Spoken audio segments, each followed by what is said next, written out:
buenas, bienvenidos un día más a un podcast sobre Bitcoin. Hoy os traigo una conversación de estas que tenéis que igual sentaros. Bueno, si escucháis esto conduciendo, bien, espero que sea una carretera que conozcáis.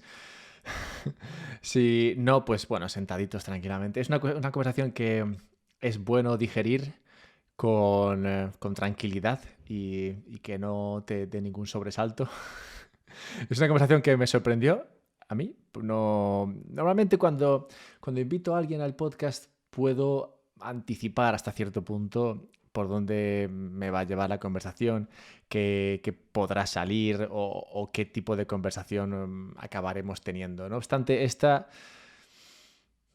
salió como salió y yo no sabía muy bien qué podía salir de ella. Es una conversación en la cual abordamos cuestiones complicadas que no deberían serlo, pero que en el momento histórico en el que nos encontramos sí que son complicadas y creo que por eso es una conversación importante. Al final creo que es básico el que se hable de todo y mejor y más aún de las cosas difíciles, porque si algo es difícil, complicado, realmente no creo que sea porque algo sea difícil o complicado per se, en sí mismo, sino que creo que algo se hace difícil o complicado cuando no lo entendemos y es más complicado entender algo cuando no se habla de ello, cuando simplemente se tiene una idea vaga o una idea que te han dicho sobre un tema y no se piensa, no se habla, no se escuchan más opiniones al respecto, es muy difícil hacerse una idea realmente de lo que se está hablando y de la importancia, el alcance o la esencia de las ideas que a veces, como digo, pueden resultar o parecer complejas cuando realmente no lo son, simplemente son ideas de las que no se hablan, ideas que están lejos de la ventana de Overton. Todas esas ideas alejadas de la ventana de Overton son ideas que hoy tratamos con Olivia Langarica, a quien encontré de muy casualidad, pero da gusto a veces la serendipia, cómo funciona. Así que nada, sin mayor dilación, os dejo con Olivia. Antes sí que me gustaría colaros ahí un par de anuncios, ¿sabes? De buen rollo, desde la simpatía, desde el amor, porque realmente son anuncios de productos y servicios que me gustan. Si no, pues no estaríamos aquí comentándolos, más que nada, porque ya los comentaba antes de que yo cobrase un duro por hacer esto. O sea que sí que me gustan, es solo que, bueno, a base de darles bola y de que vengáis aquí a escuchar conversaciones y temas difíciles, pues fíjate, al final han acabado pagándome por hacerlo. Así que el primero de ellos es Relay. Relay es una empresa que está en Suiza y te permite comprar Bitcoin. El segundo es Bitbox, una empresa que está en Suiza y te permite almacenar Bitcoin. Bien, pues el primero lo recomiendo porque es muy sencillo de usar, es fácil, práctico, agradable para toda la familia. Tú mandas una transferencia de euros allí o pagas con tarjeta a su empresa y ellos te mandan Bitcoin a un monedero que tú controlas. Ahora, ese monedero, bueno, pues es un monedero de andar por casa, que lo tienes ahí en tu móvil, lo tienes ahí en tu ordenador. No es ideal porque, bueno, oye, cuando tengas suficiente Bitcoin, te gustará la idea de ser responsable de tu dinero, en el sentido de guardarlo tú, sin que nadie más que tú tenga acceso al mismo. Y por esto es por lo que recomiendo la Bitbox. La Bitbox es un monedero duro, tampoco muy duro, o sea, no le des hostias. Bueno, si se rompe no pasa nada, porque seguramente deberías tener las claves privadas guardadas a buen recaudo para recuperar ese monedero, pero vamos, que es un monedero duro, sólido, hardware wallet, en el sentido de que es un monedero que es una especie de USB con una pantallita muy cookie y te permite guardar Bitcoin de manera segura, alejada de internet y los fisgones que abundan en la red. Así que con la unión de Relay y la Bitbox, pues deberías tener un buen setup en el cual puedes comprar Bitcoin y al tiempo puedes guardarlo de manera segura. Así que nada, habiendo dicho todo esto, creo que podemos lanzarnos. Antes, eso sí, recordad que en la descripción de este podcast tendréis enlaces a Olivia, por si la queréis seguir, y también a estos dos servicios que he comentado, Relay y la Bitbox, con sendos descuentos. Ahora sí, vamos ya con esta conversación.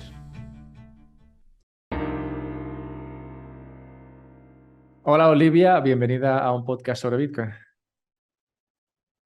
Gracias, Alberto. Gracias por la invitación y bueno, pues aquí estamos para platicar el tiempo que necesites. Gracias a ti, tuve suerte al encontrarte estaba haciendo análisis, research sobre una cuenta en particular y esa cuenta hablaba de tu cuenta en Twitter y pude acercarme por allí y encontrar tu perfil y empezar a leer las cosas sobre las cuales opinabas, escribías y cada cosa que leía me llamaba más la atención que la anterior, no en el mal sentido, pero sí que me sorprendía porque en Twitter o dentro del discurso general es poco típico encontrar a una mujer opinando de manera como tú lo haces sobre algunos temas que saldrán hoy en la conversación. Y agradecí mucho eso, lo valoré mucho e inmediatamente me apunté una serie de cosas que me parecían interesantes a debatir contigo y te mandé un mensaje, así que gracias por tu pronta respuesta y por bueno, tus ganas de aparecer aquí conmigo, porque realmente, bueno, tú estabas tranquilamente, supongo, haciendo tus cosas y te asalté un poco, así que gracias por la oportunidad. No, gracias a ti por la oportunidad de invitarme a tu programa. Realmente no te conocía. A raíz de que me No mandaste pasa nada, mensaje, ocurre empecé a menudo. tu página web. Sí, empecé a ver tu página web, los temas a las que te dedicas, al Bitcoin, que es súper interesante. Me encantan todos los bitcoineros y todos bueno, yo antes era muy bitcoinera, quiero decirte, güey. Pero fue cambiando como un poquito mi punto de vista sobre el tema del Bitcoin, porque me ponía a leer a Larry White y a Selgin sobre que si el Bitcoin se puede volver dinero, no se puede volver dinero, un medio generalmente de intercambio, etcétera, etcétera, etcétera, ¿no?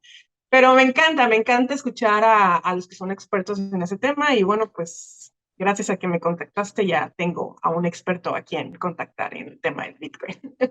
A mí me Pero encanta lo sí, de bitcoinero, bueno, nunca lo había escuchado. Gran palabra, tengo que no, usarla no más. soy un bitcoinero.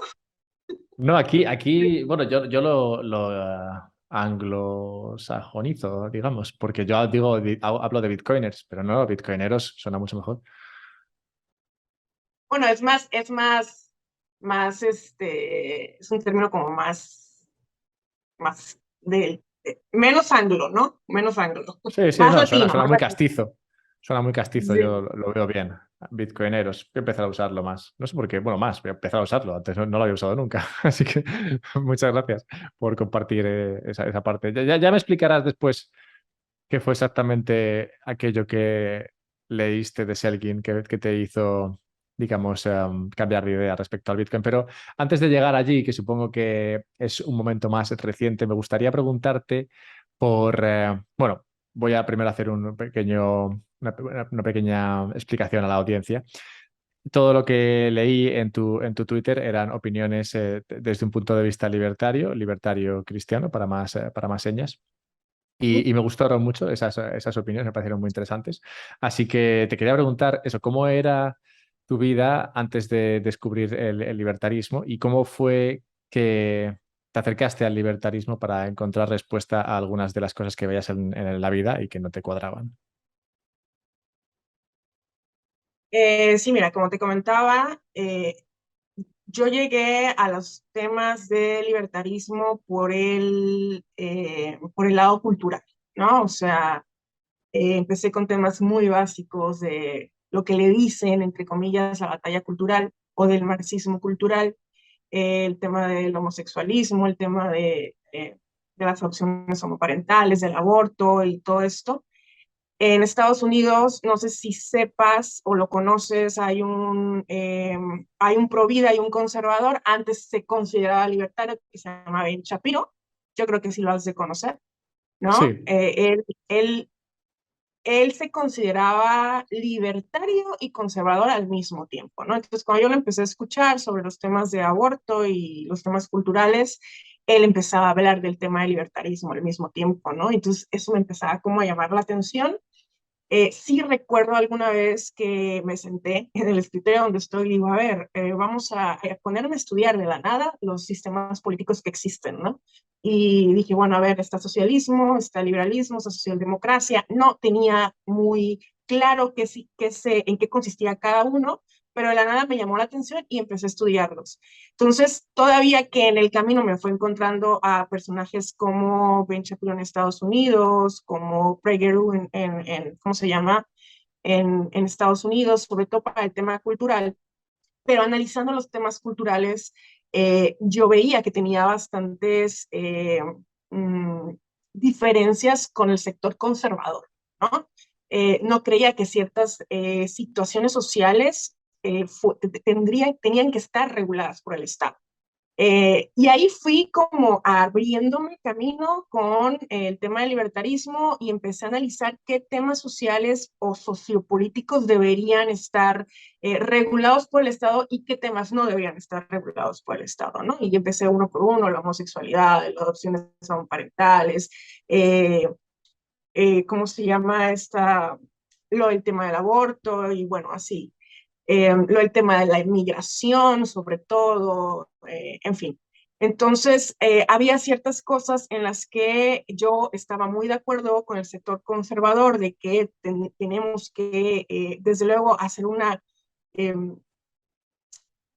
una revertir la cultura a una cultura que se ha perdido por el tema del progresismo y de la ideología de género y todo esto. Sí tendríamos que luchar contra ese sistema progresista que ha imperado desde el siglo XX, pero el problema era que bueno, ¿qué pasa si el Estado define ciertas cosas que, como lo que es el género desde el punto de vista estatal, lo que es el matrimonio, lo que es el regular las drogas, por ejemplo? O sea, ¿qué pasa? ¿Cuáles son las consecuencias del que el Estado intervenga y se meta en ese tipo de cosas, ¿no? Entonces ahí empecé a ver que los libertarios o los liberales sí tenían unas políticas mucho más institucionalizadas en el sentido de que ellos querían lo mismo que el conservador, pero desde el punto de vista institucional, no desde el punto de vista estatal o coercitivo, ¿no? Ellos lo que pedían es que esto lo regularan las instituciones civiles o la sociedad civil, como las iglesias, ¿no? Las universidades, las empresas, no sé, o sea, a través del laissez-faire del mercado y no a través de la situación o de la acción coercitiva del Estado. Y eso a mí me pareció bastante bien porque hay cosas que desde que tú vas empezando a estudiar la libertad o en qué consiste la filosofía de la libertad, te das cuenta que hay muchas cosas que desde tiempos antiguos el Estado eh, ha violado constante y sistemáticamente los derechos individuales, ¿no? De los individuos, lo que es la vida, la libertad y la propiedad. Entonces, a raíz de estos derechos fundamentales, de esta filosofía de la libertad, doctrina de la libertad, empecé a entender que entre el Estado intervenga menos en nuestra vida privada, entre el Estado sea más chico o se extinga más, nosotros tenemos desde luego mucho mejor, más libertades, el ser humano florece en un sistema de cooperación social, un sistema voluntario de cooperación social y como dice Bastiat, en Obras Escogidas, la libertad es aquella que hace florecer el mundo, no hace florecer a los individuos, a lo que los ayuda a perseguir sus fines, ¿no? Entonces, básicamente es esto. Yo llegué así, analizando tema por tema. Eh, soy mucho más dada al sistema liberal o al sistema libertario que al sistema conservador en cuanto a los temas sociales, ¿no? De hecho, bueno, Bueno, no sé qué. comentabas ahí el pensamiento de Bastiat y en lo que dice Bastiat, en esa frase que yo no conocía de Bastiat, en esa frase se ve que realmente habla de progresismo, porque está hablando de una mejor vida para todos como humanidad. Y no se puede, o al menos en mi mente no entra que eso seamos capaces de lograrlo con un pensamiento conservador, porque un pensamiento conservador significa, bueno, nos quedamos en lo que estamos, mientras que lo que dice Bastiat ahí es tratemos de mejorar como humanos, como civilización. Sí, correcto, totalmente correcto. Se hace cuenta que, bueno, antes de entrar al podcast, estábamos platicando sobre los autores de la escuela austriaca, ¿no? Muchos de la escuela austriaca, por ejemplo, Rothbard, Hayek, Mises, todos ellos, o si tú sabes, la escuela austriaca es una escuela sí de economía, pero hay muchísimo pensamiento político en los autores, ¿sí? O sea, de hecho hay un escrito de Hayek, de Friedrich Hayek, donde dice, ¿por qué no soy conservador? ¿No?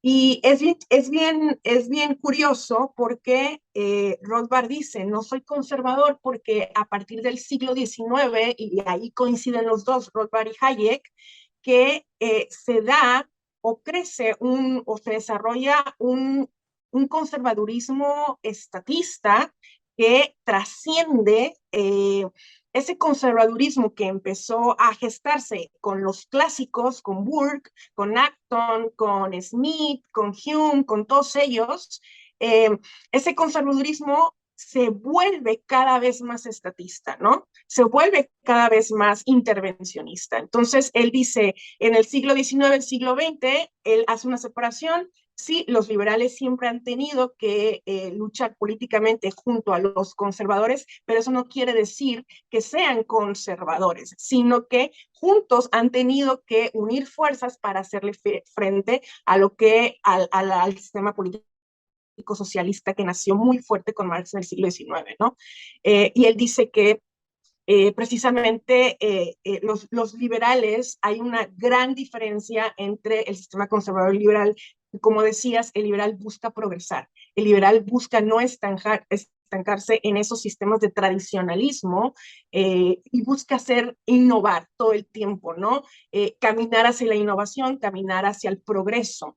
Pero sí hay un gran diferencia entre progreso, del que habla Hayek, del que habla Rothbard, del que habla Mises, y progresismo, ¿no? Que en lo que el progresismo ya va a desembocar a ciertas ideologías que ningún pensador liberal de clásico, inclusive pensadores de la escuela austriaca, estarían de acuerdo hoy en día, ¿no? O sea, Rothbard inclusive criticó a los randianos en su tiempo, criticó a todos aquellos libertarios hedonistas. Él le decía que querían una libertad sin límites, una libertad sin virtud, sin moral, sin siquiera entender cómo la libertad realmente se llegó a alcanzar en la historia, ¿no?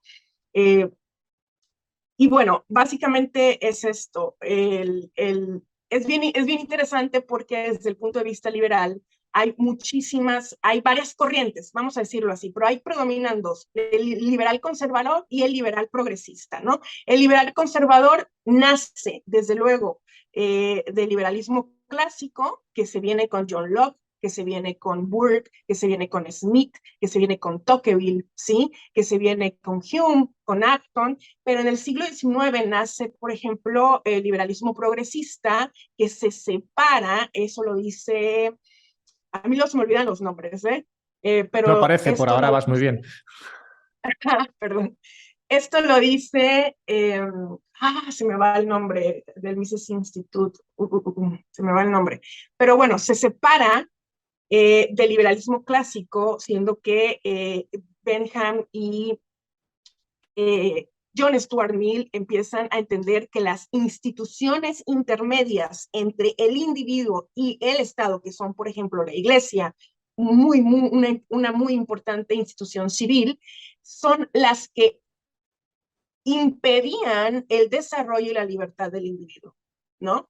Sobre todo por la moral de la iglesia y todo este rollo. Entonces ellos dicen, no, o sea, la libertad no puede ser ni siquiera impedida en el sentido del desarrollo del individuo como se quiera desarrollar, ni siquiera por la iglesia y por las instituciones intermedias, ¿no?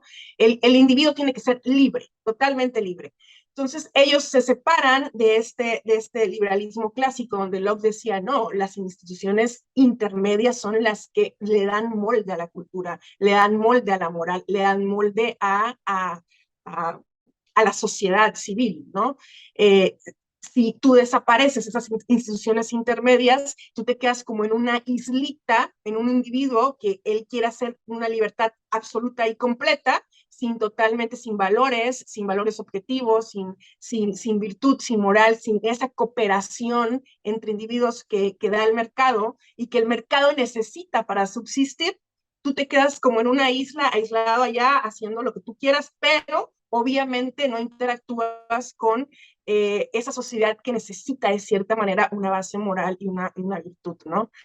Pues básicamente estos, estamos los liberales o los libertarios conservadores y los liberales y los libertarios progresistas, por un lado, que son pro aborto, que son pro adopción homoparental, no sé, pro matrimonios igualitarios, y bueno, pues los libertarios conservadores o los liberales conservadores somos o seguimos esa línea cultural tradicional, ¿no? Pero sí pedimos que el Estado no intervenga, sino que sean las instituciones intermedias que molden ese tipo de pensamiento.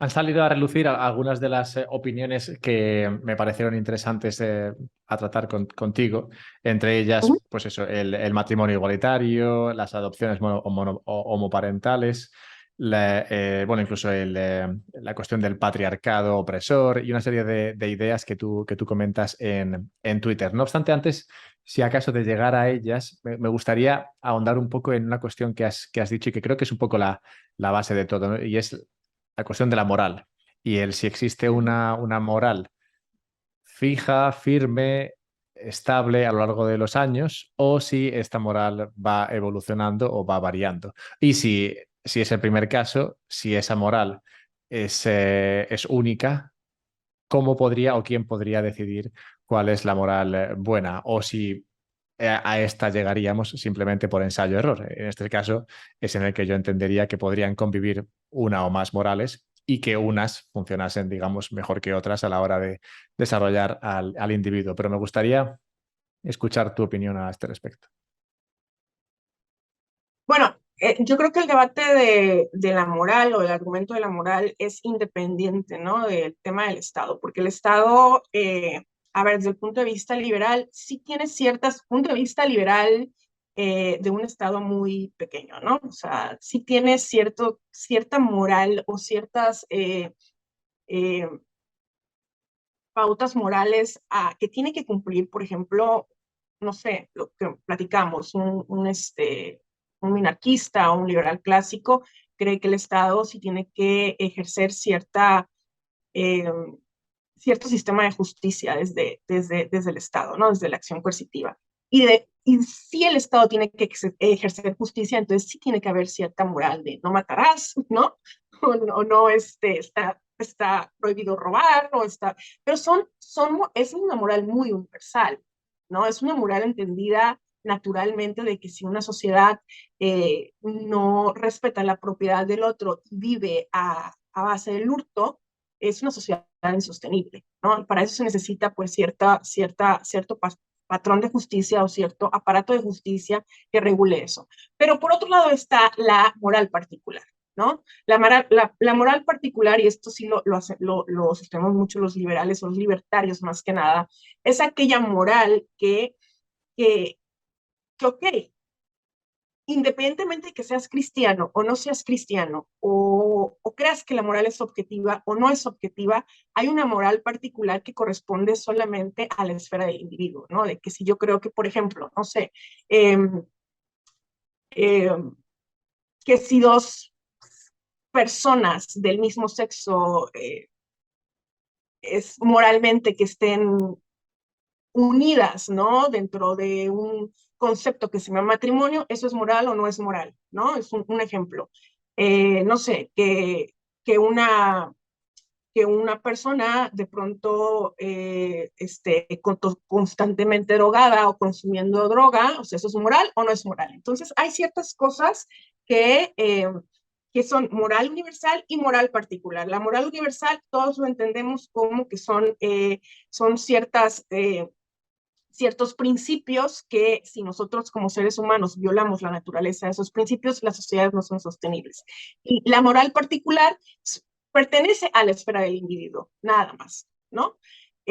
Ahora, que si la moral, ya es un debate más filosófico, es objetiva o subjetiva, bueno, desde mi punto de vista, desde el punto de vista del cristiano, creemos que la moral es objetiva, ¿no? O sea, si tú sacas a Dios de la ecuación, en que, ¿cuál es la medida de que que el individuo entienda cuál es el bien y el mal? O sea, ¿a quién le atribuyes creer que hay un bien y hay un mal? ¿No? Un ateísta o una persona atea te diría que el bien y el mal es definido por el individuo, ¿no?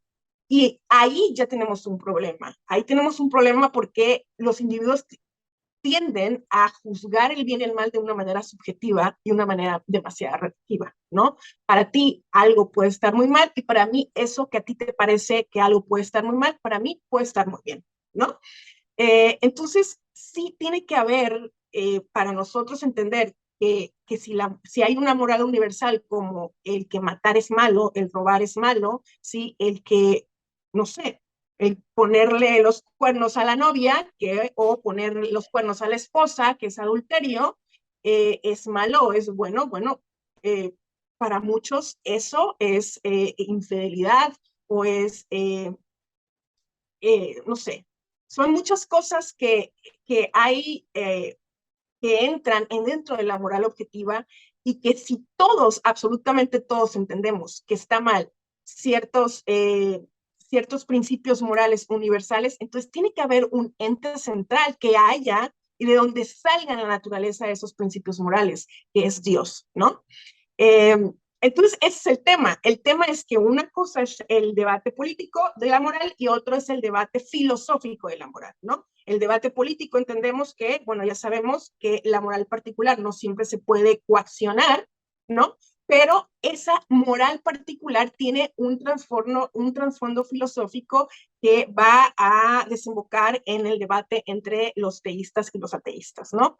Entonces, yo sí creo que hay un argumento moral y que esa moral está intrínsecamente en la naturaleza del ser humano. La misma Biblia lo dice en la carta de los Romanos, y te lo voy a leer en Romanos capítulo 2, versículo 14 al 15, y dice, de hecho, cuando los gentiles, y aquí le habla Pablo, no a los judíos, sino a los gentiles que no eran parte del pueblo de Israel, dice, de hecho, cuando los gentiles que no tienen ley, porque recordemos que, bueno, yo no sé si tengas como un poco de conocimiento bíblico, pero dentro de los pueblos circundantes del pueblo de Israel había una moral muy distinta a la del pueblo de Dios, ¿no?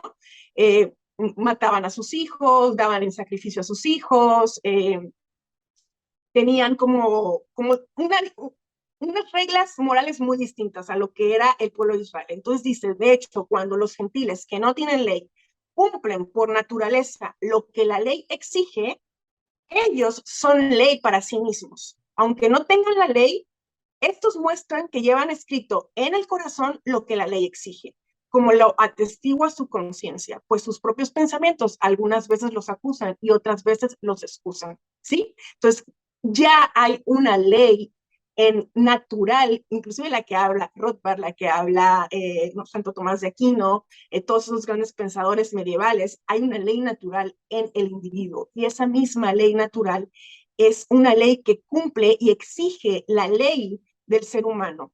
Y esta misma ley está dada por Dios, ¿no? Entonces, es lo que creemos los cristianos, que si tú sacas a Dios de la ecuación, no hay valores objetivos, sino valores subjetivos, ¿no? Y uno de los grandes apologetas es William Lane Craig, no sé si lo has oído, No. ¿no? Bueno, William Lane Craig dice que, por ejemplo, si la moral fuera, un ejemplo muy básico, si la moral fuera subjetiva, quiere decir que las muertes en el holocausto, ¿no? En el tema con Hitler y todo lo que se dio en el siglo XX. Entonces, nadie podría juzgar lo que hizo Hitler, ¿no? Nadie podría juzgar si las muertes que se generaron en el holocausto fueran objetivas o subjetivas, si fue un bien que le hizo a la sociedad o fue un mal que le hizo a la sociedad, ¿no? O sea, pero si tú entiendes que lo que hizo Hitler, por ejemplo, de asesinar a todo el pueblo, ¿no? Al pueblo judío, y lo que hizo estuvo muy mal, ¿no? Que todo el mundo lo condenó internacionalmente. ¿Por qué todo el mundo lo condena internacional? ¿Por qué hubo una homogeneidad? No creo que haya en el mundo alguien que diga que lo que hizo Hitler estuvo bien, a no es que estés muy enfermo, ¿no? ¿No? Bueno, Entonces, claro, alguno habrá que seguramente apoyase sus decisiones, sí, pero no sería, digamos, el sentir general. exacto. Entonces, la naturaleza o la ley natural dice que lo que hizo Critter está mal y todo el mundo está de acuerdo con eso, pero si todo el mundo está de acuerdo con eso, entonces es una ley objetiva, ¿no? A mí me Y esa ley gusta, objetiva... a mí me gusta la idea de una ley objetiva. Mm, No obstante, nunca he conseguido ser creyente, a pesar de mis frustrados intentos, y no, no consigo ver o creer que esta venga de Dios. Más bien, lo que a mí me gusta de la Biblia, que es un tema que trato a veces, sobre todo es el Antiguo Testamento, lo que me gusta ver en ella es cómo salen historias que hablan de cómo debe vivir una persona para vivir bien. Y tal y como yo lo veo, esas historias serían como la condensación de un montón de experiencias de miles de años de humanos en el planeta viviendo y cómo esas historias serían eso, la condensación de lo que ha funcionado mejor históricamente, que si tú te has portado de determinada manera, te ha ido mejor en la vida y entonces esa forma de comportarse luego se traduce o se presenta en forma de historia para que así se entienda mejor. Entonces esa idea me gusta llamarte, es una idea que luego hemos visto a lo largo de la historia y es que hace poco hablaba con una persona de la vida de Mises y hace poco también escuchaba a Thomas Sowell hablar de esto en un libro sobre las diferentes culturas y sociedades y cómo se genera riqueza. Y es la idea de que hay culturas, sociedades que son más industriosas, más proclives al crecimiento y, por tanto, a vivir mejor, a crear más riqueza y simplemente por el hecho de ser culturalmente distintos, por seguir una serie de reglas diferentes que no vienen impuestas por nadie, simplemente que se siguen porque se entiende que funcionan mejor. Y las personas y las culturas y las gentes que no siguen dichas reglas acaban viviendo peor. Entonces, por ejemplo, comentaba Mises cómo a él le gustaba especialmente o le gustaba más acercarse al mundo germánico, a pesar de que él estaba un poco, en su juventud estaba un poco en el límite, digamos, entre el mundo germánico y el mundo más de Europa del Este, no tan germánico. Y le gustaba acercarse al mundo germánico porque lo encontraba más industrioso, más civilizado, más avanzado y pensaba que era una sociedad mejor. Entonces elegía esa forma de vida que culturalmente podía ser distinta a otras culturas que se seguían en otros pueblos cercanos también a él. Entonces sí que veo el hecho de que haya unas culturas y unas morales, una forma de... Porque al final la moral sería pues eso, un estilo de vida, una guía para tomar tus decisiones. Y sí que vería que hay una guía, una moral, que nos lleva a un sitio mejor, en el sentido de vivir mejor. Y hay otras que no. Por eso se ven diferentes culturas, unas que funcionan mejor que otras, en el sentido de que consiguen alcanzar mayor crecimiento y mayor bienestar que otras. Ahora, lo que no consigo, como digo, es el adscribir esto a un Dios que nos haya dado esas leyes o que nos las haya impuesto de manera natural, porque incluso, claro, si hablamos de esa moral como algo, como un derecho natural o como una moral natural objetiva para todos, entonces ahí sí me costaría ver por qué hay sociedades que eligen otro tipo de moral y se rigen por otro tipo de ideas que si bien pueden estar cercanas a las que seguimos por regla general en otras culturas más, podemos decir, industriosas, pues no sean iguales. Podemos hablar, por ejemplo, de que no en todas las culturas se valora igual la propiedad privada, no en todas se valora igual la vida, no en todas se valora igual el robo. Y en función de cómo se valoren estas ideas, pues se tiene una sociedad mejor, en el sentido de mayor crecimiento, o peor. Yo pienso que tu sistema de pensamiento se ajusta más al sistema de pensamiento de Hayek, ¿no? Hayek decía precisamente lo que dices. Él decía que precisamente el progreso de valores morales se dio a través de tradiciones, a través de lo que se llama un orden extenso de cooperación entre individuos, ¿no? Y él dice que, por ejemplo, la propiedad privada o la propiedad plural, el ahorro, la invención, las instituciones, la familia, la religión, todo esto es una adopción o es fruto de un proceso evolutivo, como tú dices, ¿no? Que fue dado por la tradición y por el aprendizaje y la imitación de las mismas culturas y de los mismos individuos. Entonces, a mí me gusta mucho el tema, cómo lo plantea Hayek. Yo te podría decir que ya me leí La fatal arrogancia, donde precisamente él él entiende que el sistema, y no solamente Hayek, obviamente es bien sabido por Max Weber, por todo, Mises lo dice en liberalismo, eh, inclusive lo dice Rothbard, inclusive los grandes pensadores clásicos, que el capitalismo o el florecimiento y los valores capitalistas, precisamente como los que te decía, el ahorro, las instituciones, la familia, la tradición, se da en el mundo occidental y no se da en el mundo más, por ejemplo, en Asia o en África, ¿no? Pero sí se da en la Europa occidental, ¿no?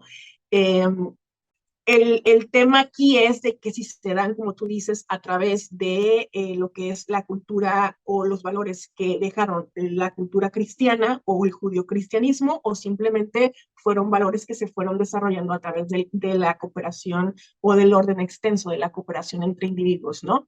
Entre las instituciones y todo esto. Mira, yo, esa tesis que tú dices, yo estoy, ¿cómo te explicaré? Sí, sí soy yo naturalista, obviamente, porque soy cristiana, ¿no? Lo que te comentaba, creo que los valores salen desde un diseño inteligente. El mundo fue creado por un diseño inteligente que es Dios mismo, la naturaleza de Dios mismo, pero también creo que el cristiano o el religioso muy ortodoxo se ha cerrado, y no es el caso ahora, ¿no? Pero sí antes los religiosos muy ortodoxos se cerraban a la ciencia. Y no quiere decir esto que la ciencia no fue desarrollada por, por reflexiones bíblicas o por reflexiones teológicas o de la religión, porque, ojo, hay que recordar que los científicos antes eran cristianos. Hay muchísimos científicos que eran cristianos en la época medieval y inclusive en la época moderna. Eh, no quiere decir que el cristianismo no aportó a la ciencia, sino que hay un cierto como decía un pastor que por ahí sigo, hay un cierto grupo de religiosos muy ortodoxos que se oponen a la ciencia y hay un cierto grupo de ateos muy, muy anticristianos o antirreligiosos que se oponen a esa compatibilidad entre la religión y la ciencia, ¿no? Yo creo que el Señor, por ejemplo, Dios con el que creo, creó el mundo, pero sí hay un proceso evolutivo desde que creó el mundo, ¿sí? O sea, yo sí compatibilizo lo que es la idea de una mente que diseñó el mundo con un desarrollo evolutivo, ¿sí? O sea, no, obviamente compatibilizo la ciencia con el teísmo.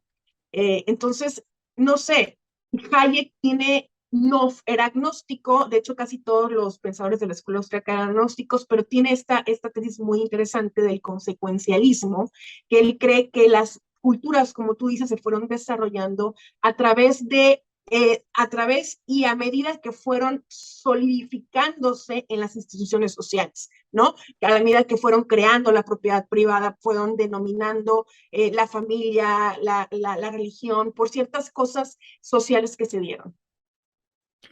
Has hablado de cómo el pensamiento religioso cristiano en algunos casos tiende a osificarse, digamos, y a impedir, digamos, el avance de una sociedad hasta un punto que puede resultar negativo. También has hablado de la cuestión de la moral y esto me hace pensar en, vale, si en tu opinión, y aquí estamos de acuerdo, si en tu opinión la moral tiene que venir de las instituciones y no de un Estado que se arrogue esa voluntad, digamos, de decir lo que es moral y lo que no, ¿dónde debería marcarse la línea, si debería marcarse en algún sitio? ¿Y qué pasa con, bueno, con todas esas cuestiones, ¿no?, que planteas que están en un, bueno, diríamos, un punto gris, o igual no es gris, igual es blanco o negro, no estoy seguro, pero ¿qué pasaría con esas situaciones con las que nos encontramos hoy día, ¿no? Como puede ser esos temas que comentamos antes, la transexualidad, el matrimonio igualitario, las adopciones homoparentales? Esas cuestiones serían unas en las cuales el pensamiento cristiano, digamos, debería permitir avanzar, ver como aceptable, o serían esas unas que donde no debería transigir, y qué nos haría decidir si transigir aquí o no transigir aquí. Ok, a ver, desde el punto de vista biológico y filosófico, los cristianos están muy alineados con la ciencia y con la biología, ¿no? O sea, el tema del transexualismo, de los matrimonios gays y las adopciones homoparentales. A ver, la homosexualidad no es de hoy, no es de hoy, ha existido toda la vida. La Biblia, desde hecho, el libro de Génesis, eh, cuenta sobre la homosexualidad en el pueblo de Sodoma y Gomorra, ¿no? Y cómo Dios destruyó por esos actos inmorales a un pueblo completo, porque ya no había ya no, o sea, era una sociedad totalmente perversa, ¿no? Eso así lo cuenta la Bueno, Biblia. Vamos a decirlo les así. da la oportunidad de salvarse, solo que deciden no tomarla. Sí, o sea, de hecho cuenta la Biblia cómo las mismas personas pedían que se les dieran los invitados que llegaban al pueblo, vamos a decirlo así, se les dieran para tener relaciones sexuales con ellos. Y eran hombres, ¿no? Mujeres con mujeres, hombres con hombres y todo eso. Entonces, Sí, la no aprovechan bien la homosexualidad, oportunidad. ¿cómo? No aprovechan la oportunidad que se les da. No aprovecharon la oportunidad, sí. Entonces, no, es un tema súper antiguo, o sea, no es de hoy, yo no sé por qué la gente se espanta, ¿no? Cuando habla sobre homosexualidad, adopciones homoparentales, toda la vida ha existido. Entonces, sí creo que, por ejemplo, en el tema del transexualismo, una persona que no se identifica con su género o con su condición biológica como hombre o mujer y tiene que tomar todas estas medidas médicas para cambiar totalmente su físico y él mismo creer que es un hombre o una mujer cuando no lo es biológicamente, bueno, ya es ideología, ¿no? No es biología, no es ciencia, ¿no? Eh, y en ese sentido el cristiano está muy alineado con eso, ¿no? O sea, el cristiano cree que, bueno, ok, tú puedes, en el caso de los transexuales, tú puedes considerarte como tú quieras, ¿no? Y sobre todo el cristiano libertario. Como tú quieras te puedes considerar, pero no pidas que a través del sistema o del aparato político regulación o intervención para que otros, o no pidas esa imposición para que otros te identifiquen como tú quieres que te identifiquen, ¿no? O sea, eso ya es ir en contra de la libertad de conciencia y la libertad de pensamiento del ser humano, la libertad de expresión.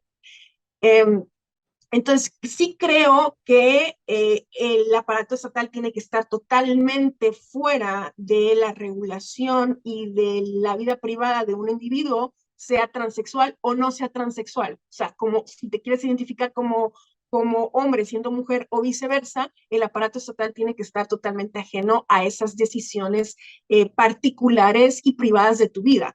Y, y así como también debe ser ajeno a no imponer a otros que a ti te identifiquen como tú quieres que te identifiquen, ¿no? Entonces, tanto de un lado como de otro lado, el sistema político no es una esfera que le corresponde ni le compete, ¿no? En el tema de la transexualidad. En el tema de los matrimonios igualitarios, bueno, a ver, entendemos que el matrimonio es anterior al Estado, no, es una institución anterior al Estado, o sea, fue creada para el cristiano, vamos a decirlo así, desde el punto de vista bíblico por Dios. Es una institución creada por Dios, la familia es una institución creada por Dios, para el cristiano, para el que no es cristiano, bueno, el simple hecho de la palabra matrimonio infiere en la palabra matriz, o sea, dos personas se unen generalmente con el fin de reproducirse, ¿no?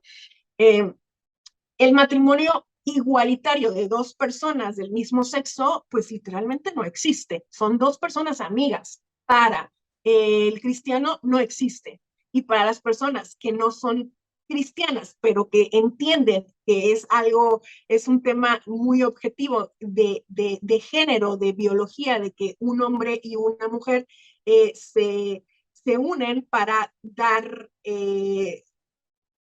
procrear, vamos a decirlo así, en matrimonio, bueno, pues eso constituye una familia. Dos hombres y dos mujeres, perdón que lo diga, aunque muchos no estén de acuerdo con mis opiniones, pero no pueden procrear, no pueden dejar prole, tienen que acudir a las parejas que sí pueden hacerlo para poder tener una familia, ¿sí me explico? Y en ese caso de las adopciones como parentales. Tienen que acudir a un hombre y a una mujer que procrean para poder quitarles o pedir muchas veces en adopción a esos niños que dos parejas no quieren tener, o no sé, que quieren dar en adopción, o a lo mejor hubo problemas ahí de abandono del hombre a la mujer o de la mujer al hombre, qué sé yo, ¿no? Que el niño se quedó sin una mamá o sin un papá, pero sí tienen que acudir a la biología, definitivamente. O sea, el matrimonio igualitario no es más que dos personas que amigos, como si yo me quiero unir con una amiga a vivir juntos con ella y ya está. O sea, no hay más, no hay trascendencia como si lo hay en unas personas que son de géneros distintos, ¿no? Las adopciones homoparentales, bueno, ¿qué te diría? A ver, en el tema del matrimonio, tampoco creo como libertaria, sinceramente, como ya te decía, el matrimonio es una institución anterior al Estado. No creo que el Estado deba ni regular ni definir, ¿no? Lo que es el matrimonio. Eso es lo que yo creo. No creo que deba haber matrimonio ni para personas homosexuales ni para personas heterosexuales. Creo que el matrimonio es algo privado, totalmente una institución privada que debe regularse por medio, sí, yo sí creo que, bueno, para los cristianos el matrimonio es un pacto, ¿no? Entre Dios y los hombres. Para las personas que no son cristianas puede ser un contrato perfectamente, ¿no? Y se puede manejar desde el punto de vista del contrato y de la propiedad. El Estado no tiene nada que estar haciendo ahí, en mi punto de vista, como libertaria cristiana. En el momento, en tanto y en cuanto tú permitas que el Estado empiece a regular el Estado perdón, a regular el matrimonio o a definir qué es el matrimonio, entonces le das esa apertura para que se meta en las relaciones íntimas y privadas de dos personas, ¿sí?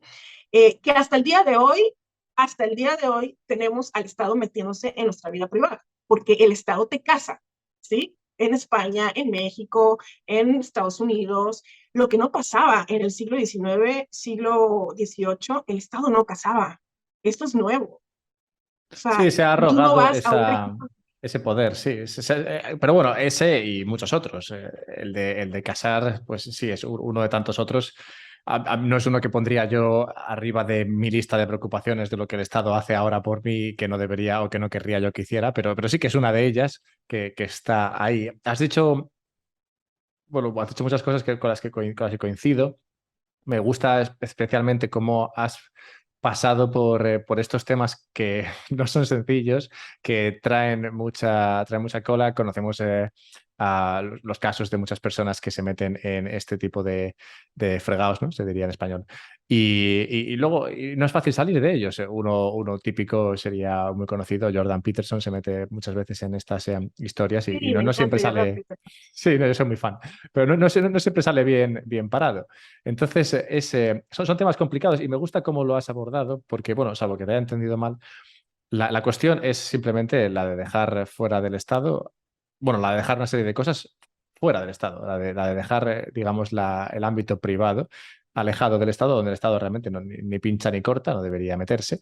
Y me recuerda un poco la situación política en España, donde hay un partido que se presentaba en su día, hoy yo no sé si sigue haciéndolo, como libertario, que es Vox, y me acuerdo cuando salió este partido y se puso de moda y la gente me decía, pero estos son libertarios, estos te gustan, pero es que he visto, yo vi ahí, y digo, vi ahí que decían que si, bueno, querían prohibir matrimonios y querían hacer cosas, y digo, pero, o sea, si son libertarios, ¿por qué se meten en todo esto? ¿No? Si fuesen libertarios, lo que tendrían que decir es, oye, mira, vamos a liberalizar la economía y en esto otro no nos metemos, que cada uno haga lo que quiera, si quieren casarse, pues que se casen, y si no quieren casarse, pues, pero bueno, que hagan sus contratos, ¿no? Y luego si quieren hacer un contrato, como tú dices, en una iglesia, en un contrato, digamos, como tú dices, como tú lo has expresado, has dicho, como has dicho, una unión con Dios, pues bueno, oye, dentro del Un cristianismo pacto, así es como ¿no? se ve, un pacto con Dios, sí, así es como se plantea dentro del cristianismo y me parece bien. Si una persona, claro, yo lo que tampoco me siento especialmente, digamos, no tengo opiniones especialmente fuertes, es en cuanto a lo de si el matrimonio homosexual se debe o no permitir. O sea, sí que permitiría, o sea, para mí no sería ningún problema que dos personas homosexuales se unieran. ¿Llamarlo matrimonio? Pues no sé, el contrato se llamaría como fuese, ¿no? No sé si llamarlo matrimonio sería un problema. Yo creo que eso es una convención social más bien, pero, Exacto. pero Perdón que te interrumpa ahí, pero, por ejemplo, para mí el matrimonio, como te decía anteriormente, es hombre y mujer. Una unión civil, sí, claro, pueden ser entre dos mujeres, dos hombres, 3, 4, 5, 80,000, ¿no? Los que se quieran casar, esas son uniones civiles. Ujú. sí, Perdón, por eso digo sigamos. no, no, que estas cuestiones son difíciles de tratar, pero me parece que bueno, no sé cómo lo pensaba la gente, pero me parece que lo has explicado muy bien. Y solo te quería preguntar, en cuanto a tu opinión sobre la adopción en general, o sea, si esto sería algo que tú verías aceptable o no, en tanto cuanto eso es un contrato entre dos personas que deciden, pues eso, adoptar un niño o incluso la gestación subrogada. Sí, yo creo que también, bueno, es que aquí es cuando me causa mucha risa porque tanto liberales, progresistas o ateos dicen, no, es que tú no puedes ser libertaria porque no permitirías que una pareja adoptara a un niño y eso lo quieres imponer desde el Estado. Y digo, no, a ver, esos son los cristianos conservadores, no los cristianos libertarios. Los cristianos libertarios entienden que sí, que efectivamente es muy trágico y muy triste ver cómo, desde mi punto de vista, los niños nacen muchas veces en un ambiente de homosexualidad, ¿no? Vamos a decirlo así. Pero eso no tendría que ver con el Estado. Si dos personas, hombre o mujer, que tuvieron un niño, desean dar en adopción a una pareja homosexual, en mi punto de vista es muy trágico, es pobre niño, ¿no? Sinceramente, creo que psicológicamente y biológicamente el niño necesita la figura paterna y la figura materna, ¿cierto? Pero ahora bien, si esas dos personas deciden dar en adopción a una pareja homosexual, ¿qué le vamos a hacer? ¿No? Es parte y forma parte de la esfera privada de las decisiones entre dos personas, ¿ok? Ahora, que, que otra cosa distinta sería, vamos a suponer, otra cosa distinta sería que esas dos personas tuvieran un conflicto. Una le quiera dar en adopción a una pareja homosexual y la otra no esté dispuesta a hacerlo. Y entonces se vayan ante juicio ante el Estado. Ahí sí es totalmente distinto. El Estado tendría que resolver ese conflicto entre dos personas y perfectamente lo dice John Locke en el segundo tratado del gobierno civil. Que el Estado, vamos a suponer que existiera un Estado muy pequeño de seguridad y justicia como el minarquista, ¿no? Y que el Estado tuviera que resolver ese tipo de conflictos, bueno, ahí sí, ¿no? Porque hay un conflicto entre dos personas que no se ponen de acuerdo, ¿ok? Pero cuando hay una voluntad mutua de dos personas que quieren dar en adopción al niño, es trágico, ¿ok? Es verdad, pero es que esa es la verdad que un conservador no quiere aceptar, ¿no? Y no quiere ver que muchas veces las personas eh, no tienen los mismos valores que ellos. Valores, ojo, y moral particular, valores particulares, ¿no? Eh, Ahora, ¿qué creo yo con el tema? No creo que el Estado deba ni detener el tema del matrimonio, ni casar a parejas, ni heteros, ni homosexuales. No creo que el Estado tenga que tener el monopolio de la adopción en lo absoluto. Creo que eso se puede manejar perfectamente a través del laissez-faire o del libre mercado y es muchísimo más efectivo que el Estado. ¿Por qué? Porque muchas veces el laissez-faire o el mercado lo que hace es una competencia, ¿sí? Y vamos a ser sinceros, pero la mayoría de las personas que dan una adopción a los niños van intrínsecamente a querer que el niño sea adoptado por lo que ellos no le pueden dar, una crianza paternal y una crianza maternal. Ellos generalmente, las parejas buscan a otras parejas heterosexuales para dar en adopción a esas personas, en adopción a sus hijos, perdón, pero tiene que estar sí regulado por las instituciones civiles, por las instituciones adoptivas privadas, ¿sí? Y ahí hay una competencia incluso entre instituciones privadas, ¿ok?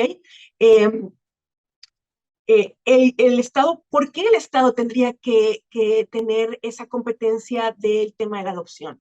Si hoy en día hay hay muchas personas que han querido adoptar a través del sistema estatal y sabes que me acabo de enterar en El Salvador que les cobraban $5,000 a unas personas que querían adoptar a un niño solamente de trámites burocráticos. $5,000. O sea, están vendiendo literalmente al niño. ¿Sí? O sea, es lo que no ve, el conservador no ve que el Estado también hace, maquillado a través de la ley, está vendiendo y está usando las adopciones para vender al niño o para vender a los niños, ¿sí? A través de que estamos cobrando por los trámites burocráticos, no por el niño. Pero trámites burocráticos, ¿por qué tienen que ser así? O sea, $5,000 es demasiado dinero, ¿no? Por dar en adopción a un niño. Entonces, eh, muchas veces el libre mercado es muchísimo más eficiente a mediano y a largo plazo con el tema de las adopciones y con el tema de los matrimonios que el mismo Estado. Pero la gente, el problema es que hay que explicarle a la gente las consecuencias de lo que genera y la distorsión de lo que genera en la cultura y en la mente el Estado y lo que genera lo que es el mercado, ¿no? Me encanta todo lo que dices. Es curioso que, o más que curioso, es extraño que me suene progresista. Es progresista, pero me parece extraño porque al escucharte, mucha gente pensará que no lo eres. Y yo realmente veo en todas esas opiniones progresismo puro, porque al final tú dices, mira, si a mí, a ti como persona, o a mí, ¿no? Podemos ver esa adopción homoparental o esa gestación subrogada o lo que sea, podemos verlo bien, mal, regular, como sea. Pero una cosa es que yo lo vea desde mi moral particular de una forma y otra cosa es que yo imponga mi moral particular o que yo, digamos, fuerce a una entidad, en este caso un Estado, a que imponga mi moral particular sobre los demás individuos y que les permita o no hacer lo que en este caso, bueno, el Estado decidiría como justo, injusto, moral o inmoral. Cuando realmente son cuestiones que deben o no pasar en función de si libremente las personas involucradas toman la decisión y luego el juicio moral pues estará en la mano de cada uno, que unas personas lo verán pues, como tú, otros lo verán como yo, que además no hay una manera para mí blanca o negra de ver estas cosas. Es pues muy posible que enfrentados ante dos casos similares, ¿no? De adopción homoparental, en un caso te pueda parecer muy mal y en otro caso te puede parecer mal, pero no tan mal, porque al final todas las situaciones son distintas y por eso todos los juicios morales son distintos. Entonces, me parece genial todo eso que comentas.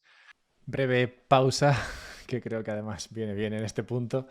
Anda, que no hemos tocado temas. Estaba escuchándolo otra vez y digo, la Virgen, qué conversación más dura. Dura bien, ¿eh? O sea, dura bien. Pero sí, sí. Bueno, vale, breve pausa para comentaros un par de cosas. 3, 4, no sé. La primera es Patreon. Patreon es, bueno, un servicio que me permite a mí cobraros dinero. Bueno, cobraros, a ver, eso es, recibo donaciones, ¿sabes? También de buen rollo. Que si te gusta lo que estás escuchando, te gusta el trabajo que hay detrás de este podcast, pues puedes agradecérmelo con Patreon. Nada, tú donas ahí 5 eurillos y yo no te doy nada a cambio. A ver, realmente eso de que no te doy nada a cambio es cierto. Pero estoy trabajando en ello para que recibas algo extra y espero tener algo preparado para las próximas semanas. Lo segundo es Twitch, donde puedes venir a verme, no a verte tú, a verme a mí en directo, hablando de una serie de temáticas que me parezcan interesantes, nuevamente relacionadas con Bitcoin o si no libertarismo o algo así.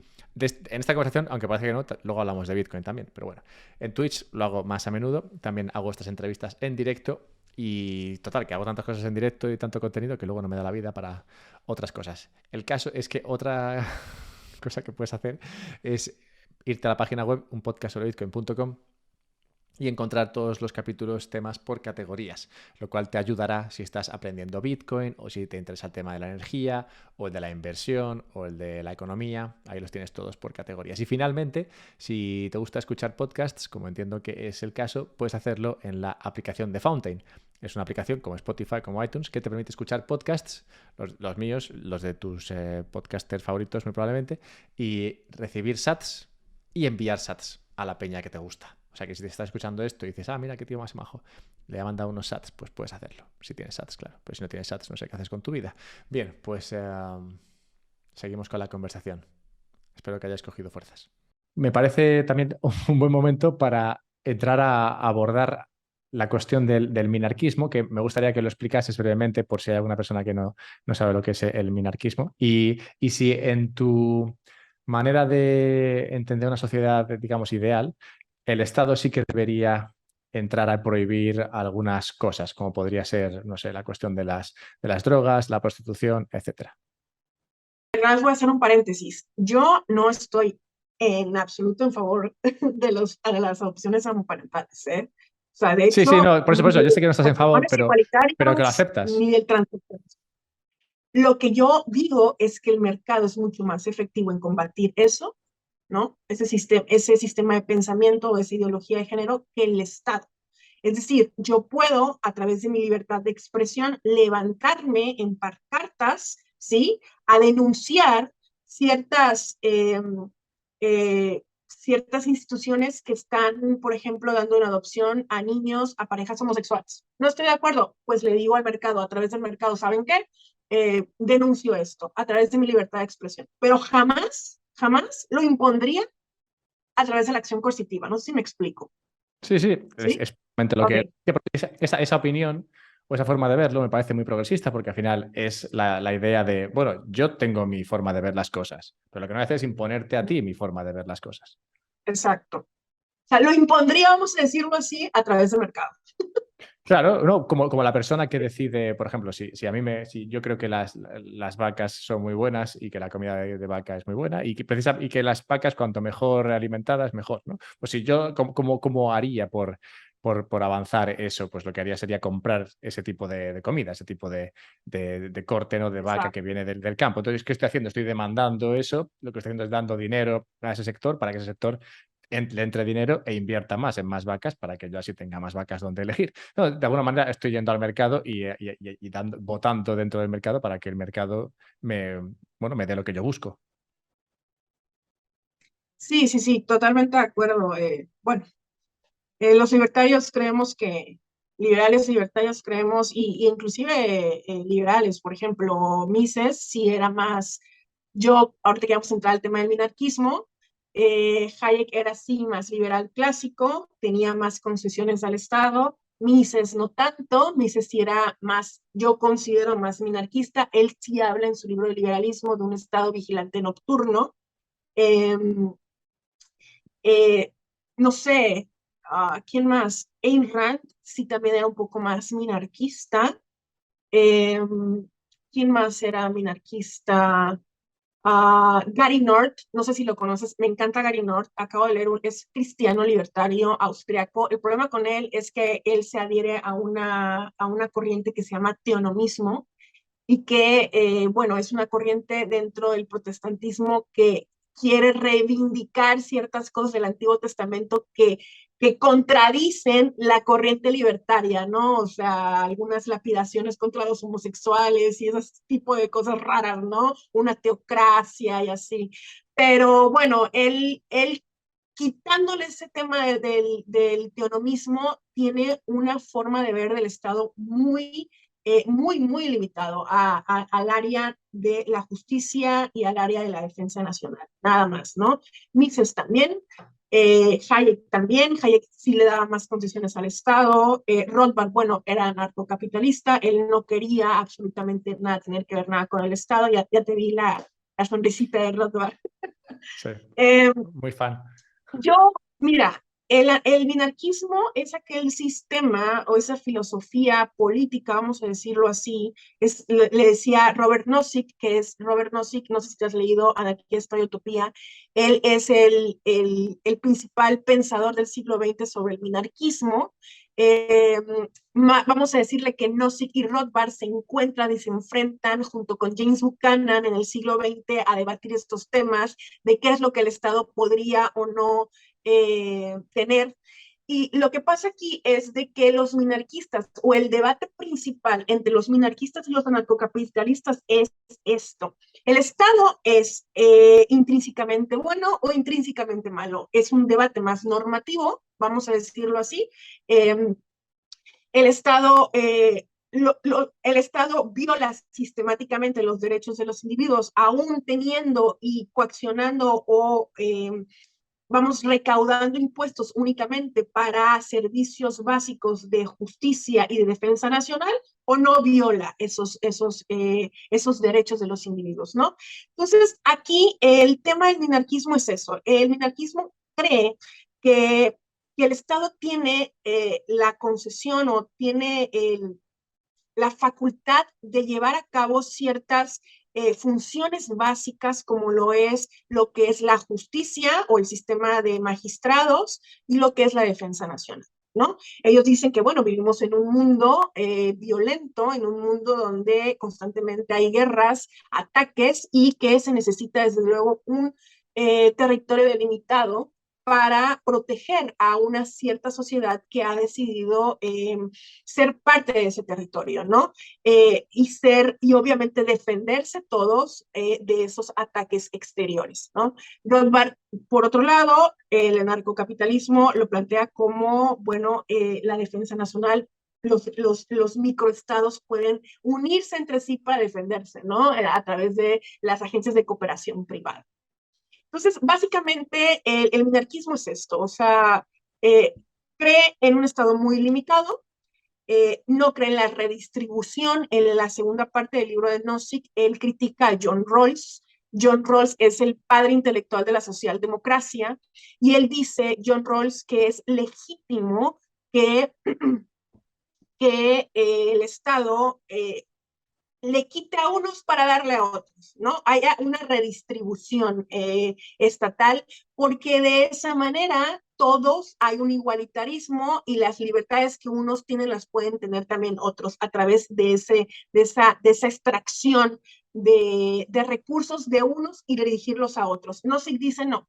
Esto es una totalmente violación a los derechos individuales, una extracción de unos para darle a otros, para que entonces la sociedad sea más igualitaria. Esto es básicamente una violación, pero lo que no sería una violación a los derechos individuales sería que los individuos entre sí, y él toma la tesis de John Locke, ¿sí? Y aquí es donde hay un pero súper pleito con los del Mises Institute. Él toma la tesis de Locke y dice, generalmente, ahí sí, un estado de naturaleza en el que existen los individuos, que es el estado de la naturaleza, que tú y yo en el estado de naturaleza somos completamente libres, ¿no? Completamente libres para juzgar incluso a las personas que nos atentan contra nuestra propiedad, ¿no? Contra nuestra libertad y con nuestra vida. Tú eres libre de juzgar por ti mismo a esas personas que te atentan. Pero entonces, en un estado de naturaleza, también en un estado de guerra, dice John Locke. Y John Locke dice, tanto en el estado de naturaleza y por la ley natural tenemos el derecho de protegernos y de atacar en defensa propia, ¿sí? Para defender nuestras libertades, nuestras propiedades y nuestra vida, pero constantemente voy a estar siendo atacado, ¿sí? Constantemente voy a estar siendo atacado por otras personas, ¿no? Por otras tribus o por otras sociedades. Entonces, ¿qué hago? Pues me voy a aliar con otros individuos para que nos protegemos entre sí, ¿sí? De esos ataques de otros individuos, ¿no? Y aquí es donde empiezan las sociedades civiles y es donde dice John Locke y usa Nozick, la tesis de John Locke, empieza el origen de la sociedad civil. Y el origen de la sociedad civil es que ciertos individuos se unen entre sí, ¿sí? Para protegerse fundamentalmente sus derechos, ¿sí? Y así nace el poder estatal, ¿sí? Pero a través, ojo, de la concesión y del acuerdo voluntario de individuos, ¿sí? Entonces, esto es un problema para los anarcocapitalistas, es lo que yo te decía, porque ellos ven que intrínsecamente eso lleva a que el Estado, y tienen razón, totalmente razón, sea cada vez más grande y cada vez más grande y cada vez más grande, ¿no? Les doy toda la razón del mundo. En donde no les doy la razón es de que impidan a los individuos asociarse entre sí, ¿sí? para coaccionarse entre sí, para protegerse de esa manera ante otros individuos o ante ataques. ¿Sí? Y así nace el Estado, a través, ojo, del orden espontáneo de Adam Smith, no, el orden espontáneo más bien es de Hayek, pero de la mano invisible, le dice Nozick, ¿no? Él usa el tema de la mano invisible y Smith, Hayek ¿no? El de también la mano invisible. ajá. Sí. Entonces, él dice que a través del estado de la naturaleza nacen las sociedades civiles para protegerse entre sí y que es legítimo que las sociedades se coaccionen entre sí solamente para protegerse. Ojo, una cosa es el estado protector, otra cosa es el estado productor que dice James Buchanan y otra cosa es el estado redistribuidor.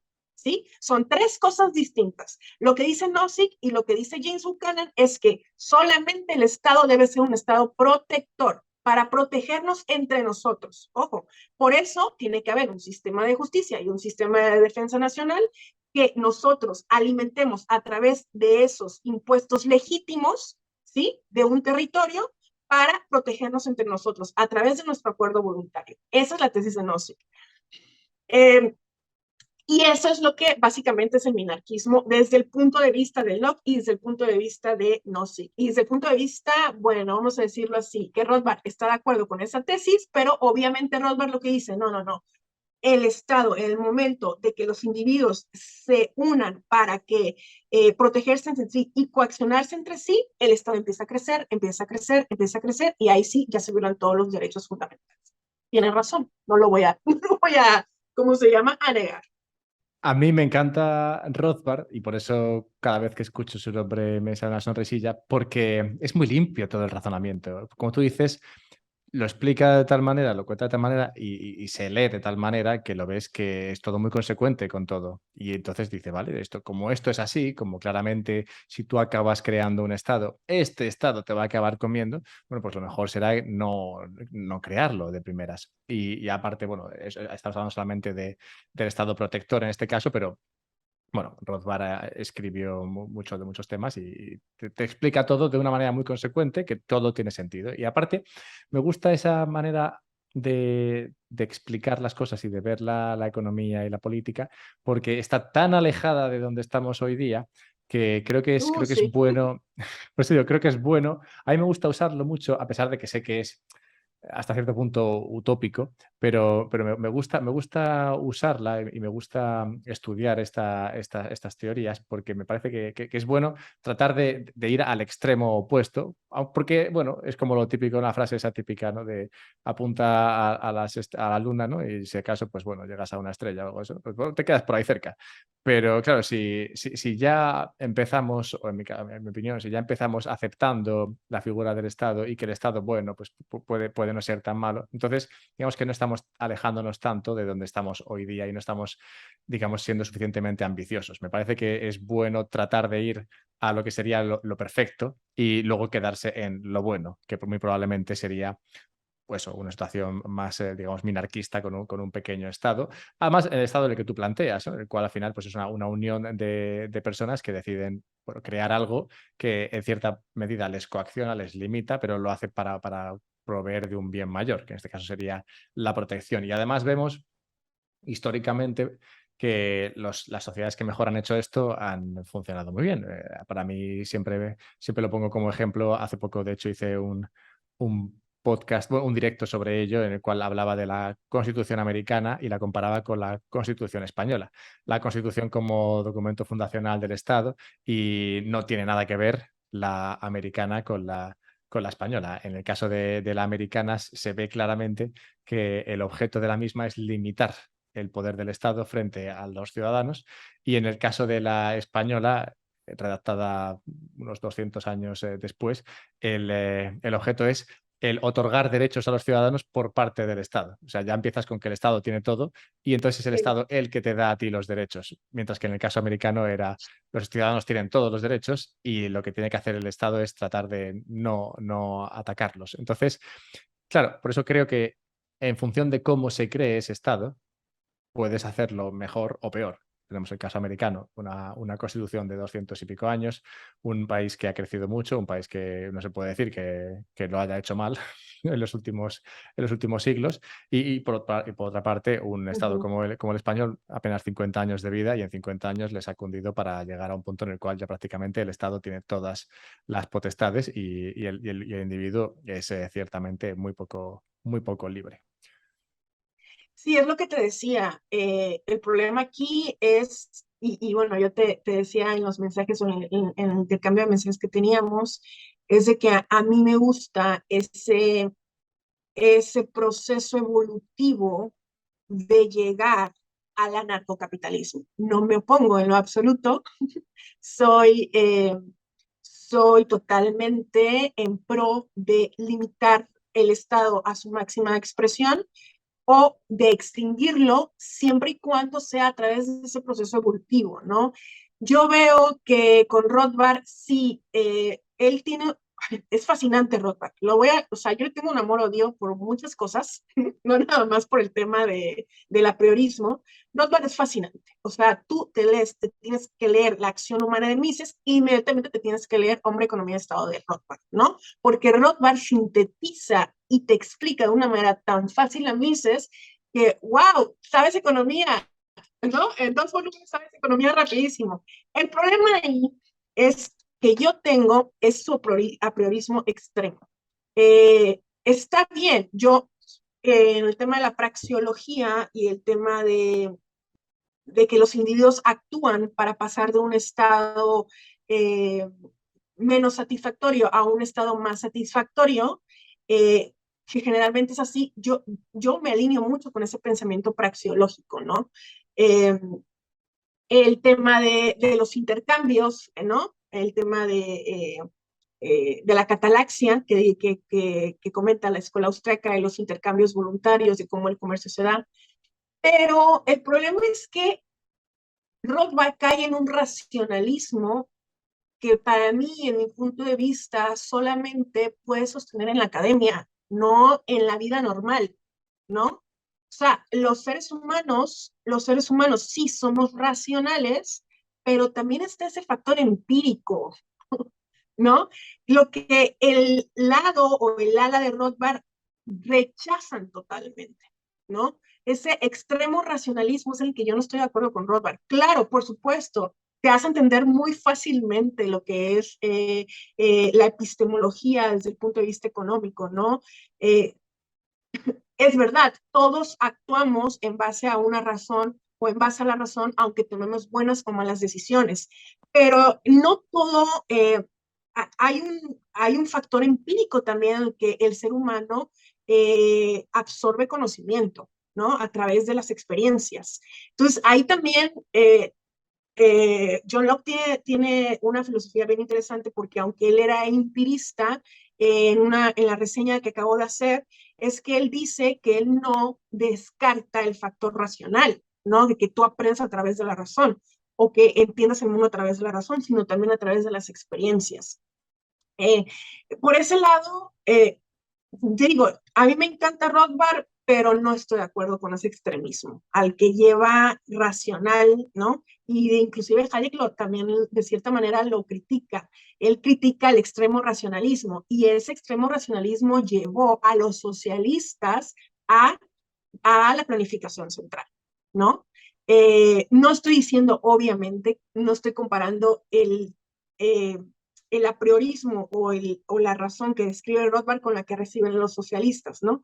Pero sí el racionalismo del que habla también Hayek llevó a los socialistas a creer que un puñado de personas que se creen más racionales que otras, ¿no? No es el caso de Rothbard, pero este puñado de personas creen que pueden planificar la economía y redigir la economía como se les pegue la gana, cuando la economía es la interacción espontánea de muchísimos individuos y que no existe que el conocimiento está totalmente disperso para que el Estado pueda siquiera planificar, ¿no? Lo que es la economía. Entonces, por ese sentido, ya no me acuerdo qué estábamos platicando, pero creo que ya me desvié mucho. Pero en ese sentido, sí, sí me encanta, sí creo que podemos llegar a esa situación de extinguir el Estado, pero te digo, yo sí creo que podemos usar al Estado para evolucionar. Es decir, la fiscalización. Es decir, como le dice Boetki en el anarquismo analítico. El anarquismo analítico de Boetki dice, hay que poner la cultura en su contexto, hay que educar a la cultura respecto de la política. El Estado sí funciona para limitar el mismo Estado, sí, desde dentro del Estado. Yo, por eso digo, no me adhiero tanto a esa corriente del Mises Institute, que no quiere saber nada del Estado, pero sí creo que el Estado, a través de la fiscalización, progresiva en el sentido de que cada vez más quite esas regulaciones y esa fiscalización a los individuos, podría ayudar a evolucionar a una sociedad más libre, ¿no? Creo que las instituciones son totalmente importantes o fundamentales para esa evolución hacia el anarquismo. Me alegro de que lo hayas expresado porque según estabas hablando de Rothbard, del racionalismo, estaba llegando a esa misma conclusión, no lo había escuchado antes. Y es que sí, mientras que, bueno, que salvando las distancias, pero mientras que por su parte el racionalismo centralista, ¿no? Habla de que una entidad central, una serie de personas que están allí son más racionales que el resto, entonces son capaces de tomar decisiones por todos los demás. Pues tenemos eso por un lado, y por otro lado tendríamos Rothbard, ¿no? Hablando de que todos serían racionalistas, entonces todos en sus intercambios actuarían de una manera racional, llevando también a una conclusión que sería, bueno, que sería perfecta, ¿no? De la misma manera que lo dicen los socialistas, pero que de igual manera sería errónea, porque en ningún caso podemos contar con que o bien un grupo pequeño sea extremadamente racional o totalmente racional, ni un grupo Exacto. grande sea cada uno individualmente también racional.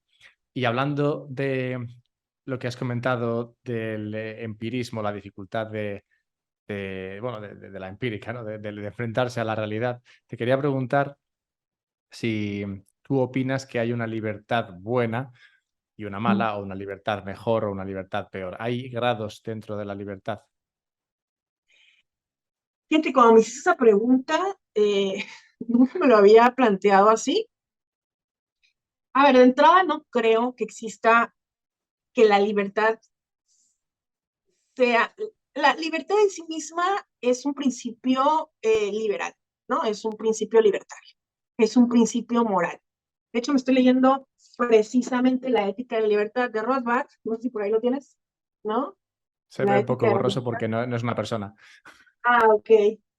Entonces, la libertad es, desde luego, como libertaria, yo digo que todos los individuos tenemos el derecho a la libertad. Es un derecho.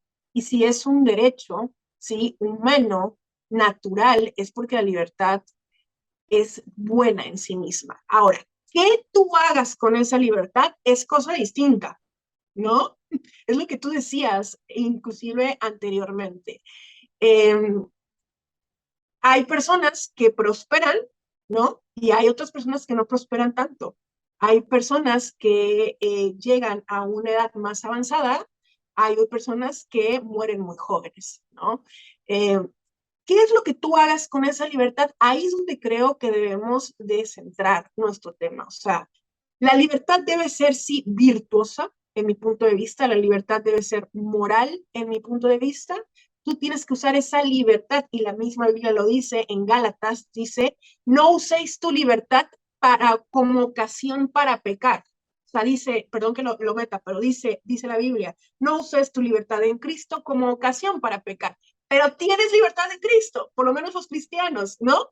Tenemos libertad en Dios, ¿no? Los que no creen en Dios tienen libertad. Que yo crea que Dios a ti te ha dado la libertad o que tú mismo mereces esa libertad porque por el simple hecho de que eres un ser humano, ya es una filosofía, es un debate distinto, ¿no? Pero la libertad siempre va a ser virtuosa y siempre va a construir sociedades sostenibles siempre y cuando esa libertad sea virtuosa y sea moral, ¿sí? En mi punto de vista, cuando la libertad está entendida como hago lo que quiero, lo que se me da la gana, no me importa lo que diga la sociedad civil en la que vivo, vivo en mi mundito libertario, ¿sí? Aislacionista, ¿sí? Para empezar, el mercado ni siquiera puede ser aislacionista, porque como tú te vas a proveer, ¿no? De tus propias cosas a través de la división del trabajo, es la única manera de proveerse de zapatos, de ropa, de comida, de techo, a través de la división del trabajo. Tú no puedes construirte tu propia casa, hacerte tu propio vestido, tus propios zapatos, leer, no puedes hacer los libros que lees, sino que hay una división del trabajo y una especialización en la que tú interactúas para poder tener satisfecha esas necesidades, ¿sí o no? Entonces tú tienes que interactuar de una manera pacífica y voluntaria, y eso es lo que da la libertad. La libertad en que yo puedo interactuar contigo para que tú me proveas, y tú puedes interactuar conmigo para que yo te provea, en un sistema libre, ¿no? En un sistema de libre mercado. Pero para eso, ni tú me puedes estafar a mí, ni yo te puedo estafar a ti, porque entonces ahí sí ya no hay libertad, ¿no? Entonces, la libertad sí, creo que es un derecho humano. Creo que la libertad siempre es buena, absolutamente siempre es buena, pero el problema es que cuando tú particularmente empleas esa libertad, pues para joderte a ti mismo o para joder a otros, ahí sí ya no, ¿no? Ya entendemos que las acciones que tú empleas con la libertad que tienes ya no son buenas. Sí, bueno, un poco vuelve un poco a la idea que teníamos antes de si hay maneras mejores o peores de vivir y la cuestión de si hay culturas más o menos proclives a funcionar mejor que otras y avanzar más que otras. Bueno, creo que hemos cerrado ese círculo y ha quedado muy bien. Si te parece, me gustaría abordar un par de cuestiones más off topic, pero que me parecen interesantes. La primera es una que avanzabas tú al principio, que era la de tu paso por Bitcoin, breve, por lo que entiendo. Me gustaría saber qué fue lo que te atrajo, entiendo que un poco la filosofía detrás de Bitcoin, y lo que te expulsó. No, no, no me he expulsado, ¿eh? No me he expulsado.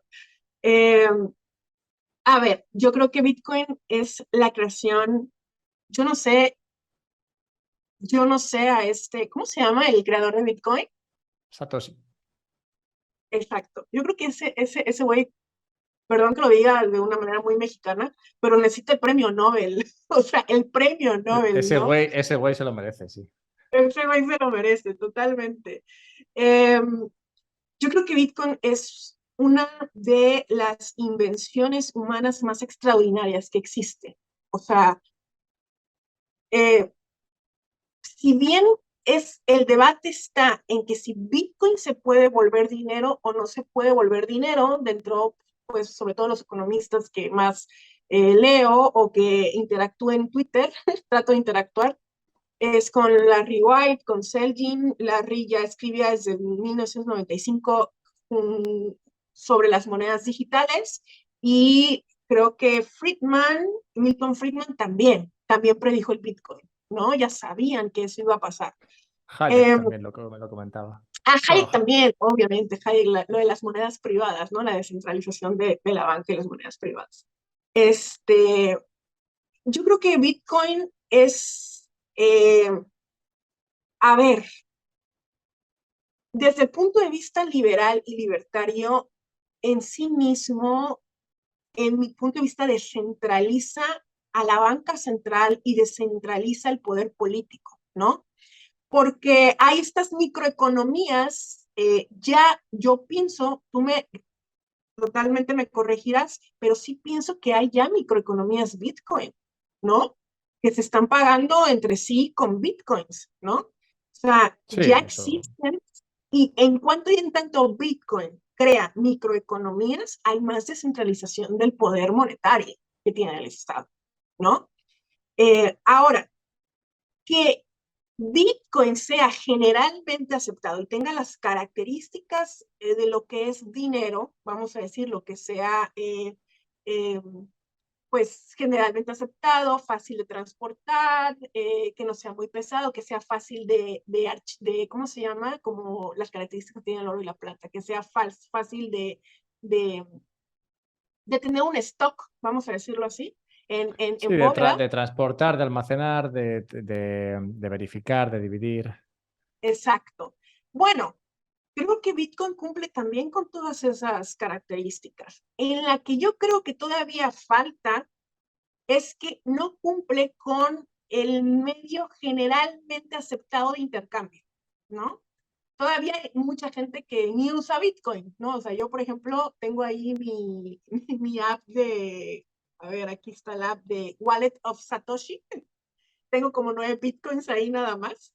Eh, pero no toda la gente usa Bitcoin, ¿no? Cada vez está siendo más popular, es verdad, ¿no? Es verdad que cada vez hay más intercambios con Bitcoin y todo este rollo, pero que llega a ser dinero, me cuesta trabajo todavía creerlo, ¿no?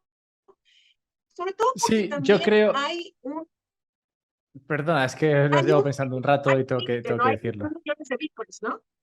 ¿Perdón? Hay un límite, hay 21 millones de Bitcoins.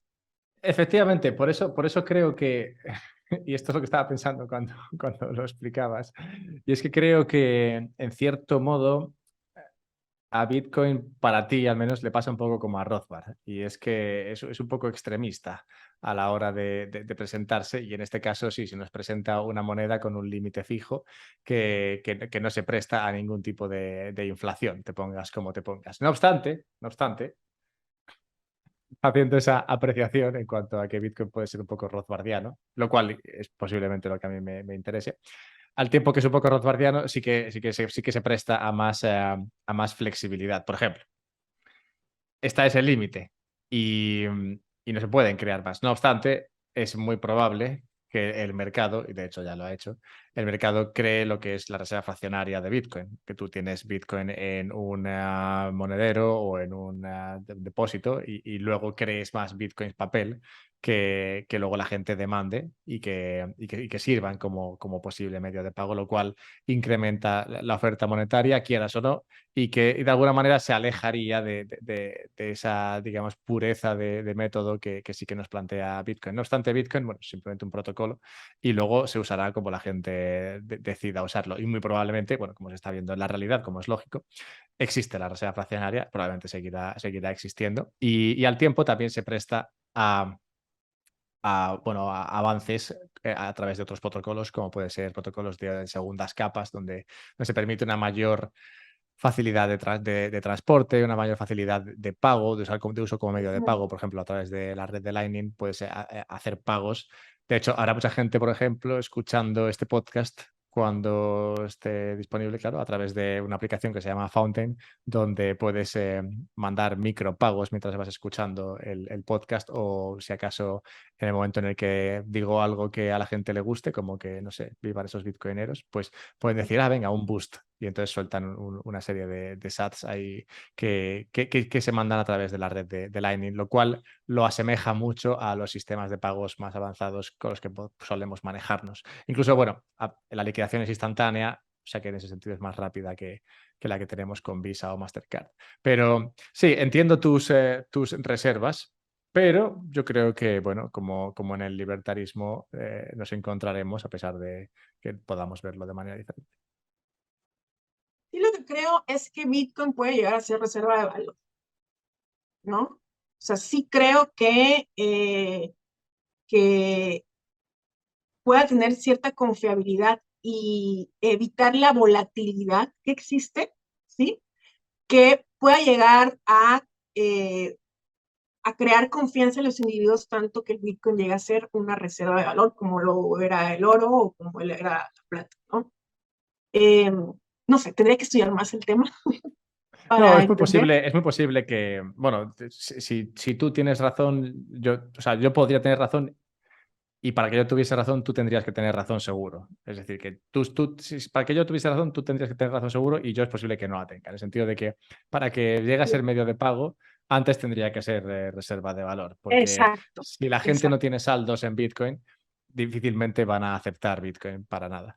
Entonces, primero se convertiría en una reserva de valor, en el sentido de, bueno, yo tengo Bitcoin, y entonces en el momento en el que mucha gente tiene Bitcoin, dice, vale, pues estoy más abierto Exacto. a recibir Bitcoin. Pero también es interesante ver cómo se va desarrollando esto en la realidad, porque como hablábamos antes en la cuestión empírica, se ven ya microeconomías con Bitcoin que funcionan de manera curiosa, como digo, porque yo, por ejemplo, no soy el único, de hecho sería el caso común, yo estoy más dispuesto a cobrar por mi trabajo en Bitcoin a descuento que en dólares. O sea, si me pagan a pagar Ujú. algo, yo estoy más dispuesto a cobrar en Bitcoin, aunque sea menos, en dólares, que si es en dólares. O sea, si es en dólares, cobraría más, pero si me pagan en Bitcoin, estaría dispuesto a cobrar menos, siempre y cuando sea en Bitcoin.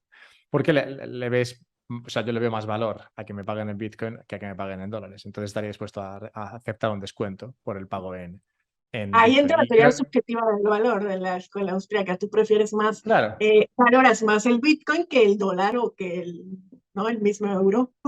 claro, por eso digo que es curioso, ¿no? Cómo se va desarrollando esto en la realidad, porque claro, habría personas que, al revés que yo, que no lo viesen así, pues estarían solamente dispuestos a aceptar Bitcoin a un descuento, en el sentido de me tienes que dar mucho más Bitcoin que euros para que yo acepte ese Bitcoin antes que los euros.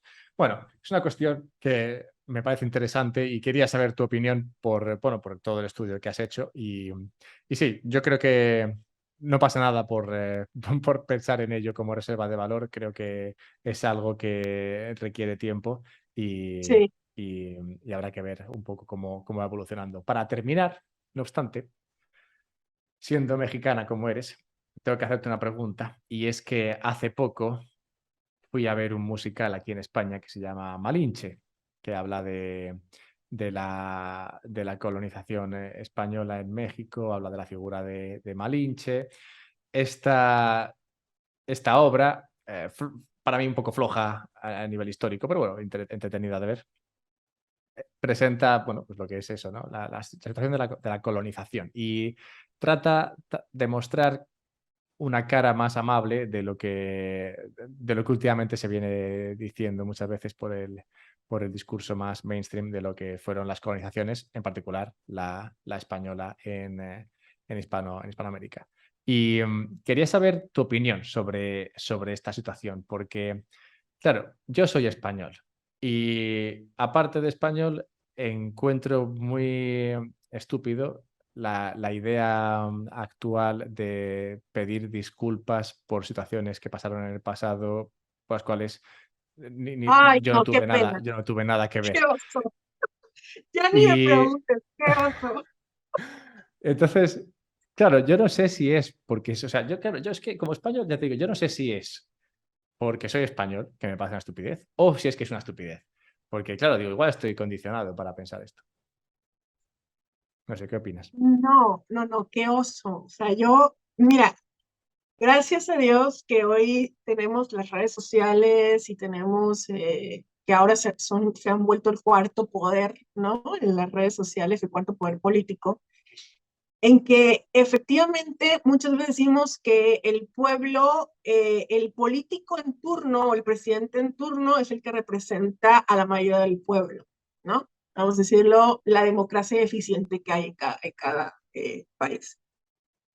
No, o sea, cuando salió el tema de que López Obrador exigía a los españoles una disculpa por la conquista, no, aquí todo el mundo se botó de la risa. Y se botó de la risa y además qué oso y qué vergüenza, ¿no? Qué vergüenza que un tipo esté pidiendo disculpas por algo que pasó hace más de 500 años, ¿no? Y donde ya hay un tratado, inclusive lo publiqué en mi Instagram, entre México y España, de que se firmó, no me acuerdo si en el siglo XIX o en el siglo XVIII, me imagino que el siglo XIX cuando se empezaron a independizar las repúblicas, de paz entre los pueblos, ¿no? De paz entre los países. Entonces, no, no, yo no pido disculpas en nombre del pueblo mexicano porque a mí López Obrador no me representa en ese sentido, ¿no? Creo que los españoles tienen súper entendido de que tenemos un presidente totalmente de izquierda, socialista, y sabemos que la izquierda y el socialismo en Latinoamérica ha enarbolado o enfatizado en la leyenda negra de la conquista española, ¿no? En la leyenda negra de que, bueno, yo particularmente, a ver, no me inclino ni a una ni a otra, creo que hay matices de la historia que tenemos que entender, ¿no? Entre México y España o entre las repúblicas latinoamericanas y los españoles. Si me preguntas a mí, bueno, yo le doy gracias a Dios que vinieron los españoles a colonizarnos, porque de no haber venido, seguiríamos igual, ¿no? Hasta el día de hoy matando y haciendo sacrificios humanos y todo eso, pero tampoco quiere decir que todo lo que hicieron los españoles aquí estuvo bien, ¿no? Eh, Aunque sí hay un movimiento hispanista muy fuerte aquí en Latinoamérica que sale de la misma España, ¿no? En contra de ese, vamos a decirlo, esa leyenda negra que han, entre comillas, eh, popularizado el mundo anglosajón de los españoles, vamos a decirlo así, pero, eh, pero el hispanismo llevado al extremo y como una ideología, inclusive como una ideología política aquí en Latinoamérica, me parece totalmente irracional, ¿no? Totalmente, pues una tontería, ¿no? O sea, pero hay un hispanismo histórico, ¿no? Mira, Alberto, yo tengo un conflicto ahí. Tengo un conflicto porque yo soy cristiana protestante. Sí, sabes, soy cristiana protestante y al mismo tiempo soy hispana, soy latina y he vivido toda mi vida en un contexto católico romano, ¿sí? En un contexto, obviamente hablo español, mi lengua nativa, ¿sí? Soy, no sé, a lo mejor soy croya, no lo sé, no me he puesto a ver mi background. Sí, mis abuelos o mis bisabuelos o tatarabuelos sí llegaron de España. Yo no me siento en absoluto avergonzada de mis raíces hispanas, ¿no? Creo que inclusive España le dio no nada más al mundo latinoamericano, sino al mundo occidental, eh, le dio y fue parte de la construcción de la civilización occidental, ¿no?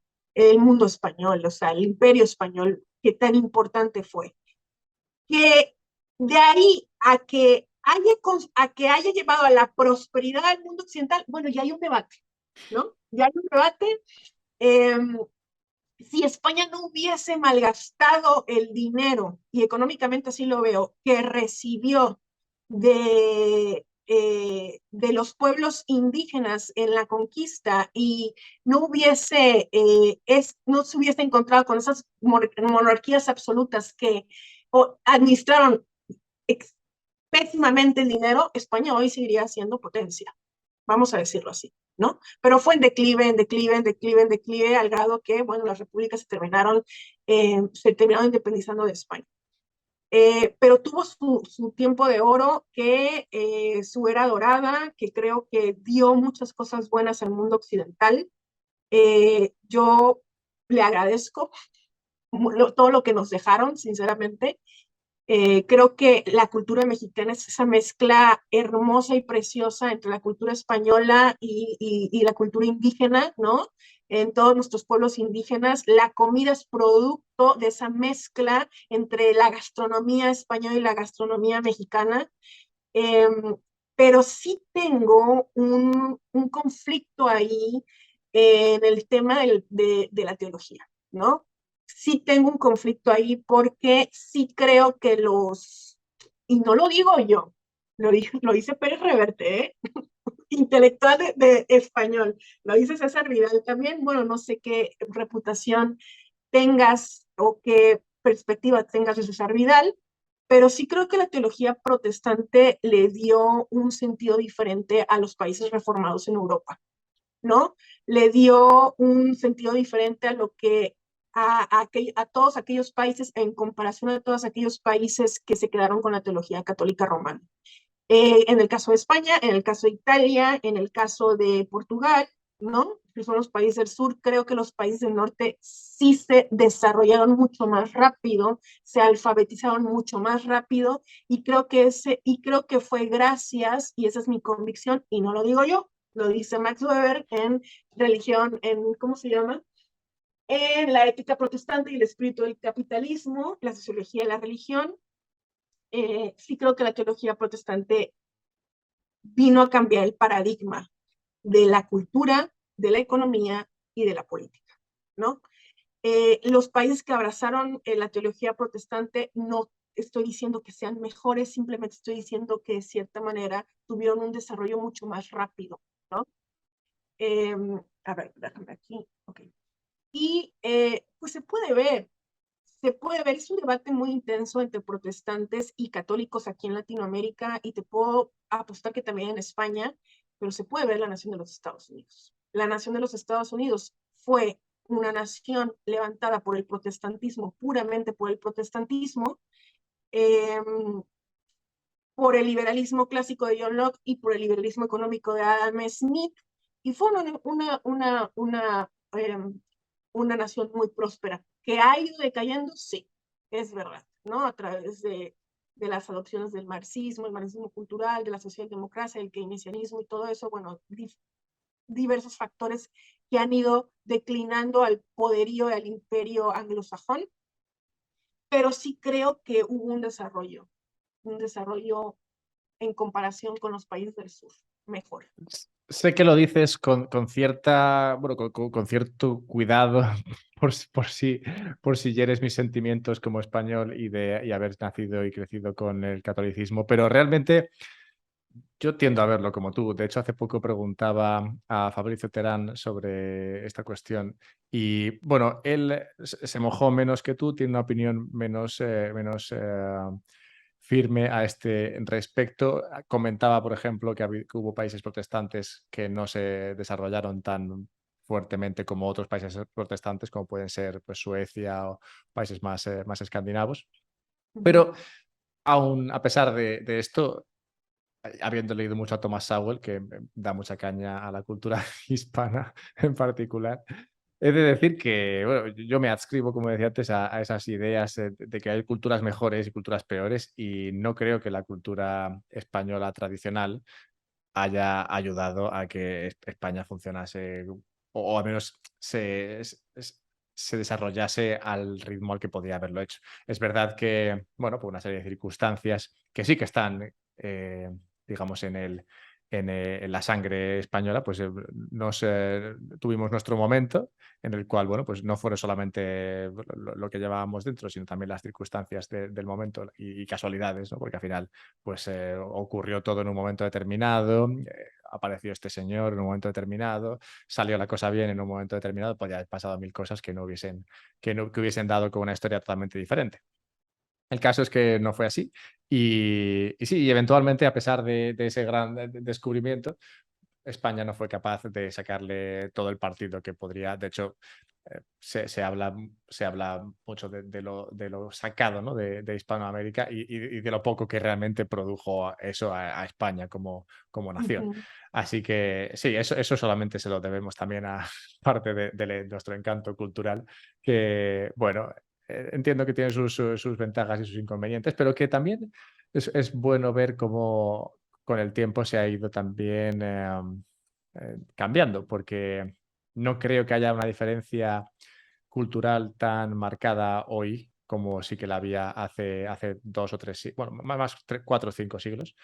Creo que cuando se vio claro cuál era la forma adecuada de funcionar, España empezó, y la cultura española empezó a adoptar esa forma de trabajo y esa forma de vida. Y de hecho, hoy día los españoles como cultura yo creo que no tienen nada que envidiar a otras culturas más industriosas. Es verdad que igual no estamos al nivel de los germanos, puede ser, ¿no? En algunos aspectos, pero también es verdad que el español como trabajador es muy demandado en el mundo entero. Así que, bueno, pues está claro que ya no es como antes, que le tenemos asco al trabajo y que no parece y que no seguimos unas ideas que nos ayuden a avanzar como sociedad. En el pasado claramente fue así, porque si no, la situación no habría sido la que se vivió.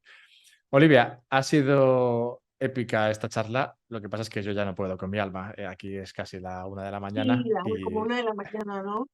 y Ay, sí, pues no muchas solamente ha cosas por sido, hacer. sí, sí, no solamente ha sido épica en cuanto a extensión, que también, sino también en cuanto a la intensidad de la misma, así que el cerebro no me da para más.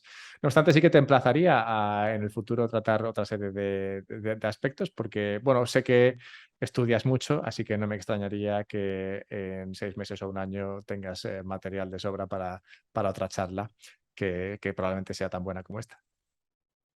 Bueno, Alberto, pues espero haberme expresado bien. Son temas que la verdad ya no abordaba desde hace bastante tiempo, pero bueno, espero que me haya dado a entender, que haya sido un poco clara lo que quise explicar y pues gracias, muchísimas gracias por invitarme. Lo disfruté muchísimo, quiero decirte, y pues hasta la próxima.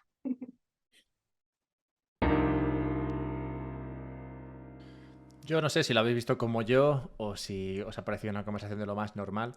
Si os ha parecido esto segundo, pues oye, genial, porque al final, como decía al comienzo, lo importante es hablar de estas cosas. Lo que salga o no de estas conversaciones, bueno, es otra historia, pero lo importante es hablar de ellas, porque solo hablando de ellas es como podemos avanzar el discurso y avanzar el conocimiento sobre estos temas, que no son fáciles y que por eso yo creo que se debería hablar más de ellos. Lo dicho, espero que os haya gustado. A mí me ha encantado. Reescucharla me ha gustado también. Así que, bueno, no sé, es que lo de Olivia ha sido todo un descubrimiento. Me ha encantado la conversación. Y me flipa, está mal decir, me flipa la capacidad de algunas personas de tener, pues eso, su vida, su trabajo y demás, y luego por las tardes ser, bueno, es que no me sale la palabra, pero ¿sabes cuando una persona es, bueno, autodidacta, sí, pero a nivel, bueno, es que iba a decir, a un nivel elevadísimo, o sea, autodidacta, pero que sabe un huevo de un tema que no se dedica a ello, simplemente pues, se pone a leer ahí libros y es una enciclopedia esta mujer, una enciclopedia sobre el libertarismo y me flipa. Fíjate que anda que no leo yo cosas de estas y sabe muchísimo más que yo. O sea que, no, no, es increíble. Me ha parecido épico. Sí, bueno, total, que ya está, no tengo nada más inteligente que decir. Así que espero que os haya gustado la charla y nada, si ha sido así, no dudéis en encontrar a Olivia en Twitter. Está el enlace en la descripción. El mío es @alberto_mera. También podéis ayudarme a que saque más conversaciones de estas con Patreon, perdón, ayudándome a través de Patreon o a través de Twitch, donde también os podéis suscribir o podéis simplemente escuchar este podcast en Fountain y mandarme sats, todas estas cosas. Y finalmente, si queréis comprar Bitcoin, yo os recomiendo hacerlo a través de Relay. Encontráis el enlace y un descuento en la descripción. Y si queréis comprar una Bitbox, lo cual es ideal para guardar el valor de Bitcoin de manera segura, pues podéis hacerlo también con el enlace que hay en la descripción. Habiendo dicho todo esto, pues nada, un abrazo y a cuidarse.